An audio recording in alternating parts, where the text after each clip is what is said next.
SRH எனக்கு 2 point வேணான்னு சொல்லியுமே கேகேஆர்காரன் அதை ஏற்றுக்க மறுத்துட்டான். வழக்கம் போல் கேகேஆர் வந்த toss choose to bowl first. ஓப்பனிங்கில் வந்த 2 பேருமே மரண அடி, 84 ரன் பவர் பிளேலேயே. அதுக்கப்புறமா சொதப்பல் ஸ்டார்ட் ஆகிடுச்சு. யாருமே அதுக்கப்புறம் ஒழுக்கமாக ஆடலை. கிளாஸின் 50 போட்டார், ஆனால் அதுவே 34 பாலில்.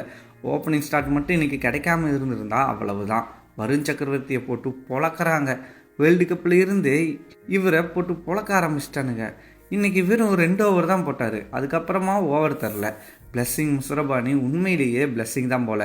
4 விக்கெட் எடுத்தார். கேகேஆருக்கு பெரிய இலக்கு மாதிரி தெரியலாம் 227, ஆனால் இது ஒரு பொட்டி கிரவுண்டு. ஃபின்னாலன் மட்டும் பவர் பிளே ஃபுல்லாக ஆடி இருந்தால் மேட்சை முடிச்சிருக்கோம். ஆனால் அவர் 7 பாலில் 28 ரன் அடிச்சுட்டு அவுட் ஆகிட்டார். மரண அடி. எனக்கு தெரிஞ்சு இவர் தான் அடுத்த கேகேஆரோட பெரிய ஸ்டாராக வரப்போகிறாருன்னு நான் நினைக்கிறேன்.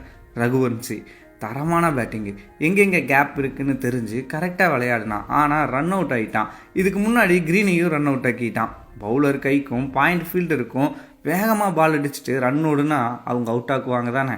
அதுவும் எஸ்ஆர்ஹெச் இன்னைக்கு பண்ணின ஃபீல்டிங்குக்கு ரன் அவுட் ஆகிறதெல்லாம் ஒரு கொடுமையான விஷயம். எஸ்ஆர்ஹெச் காரனுக்கு ஜெயிக்கணுங்கிற எண்ணமே கிடையாது, கேகேஆர் காரனுக்கும் கிடையாது.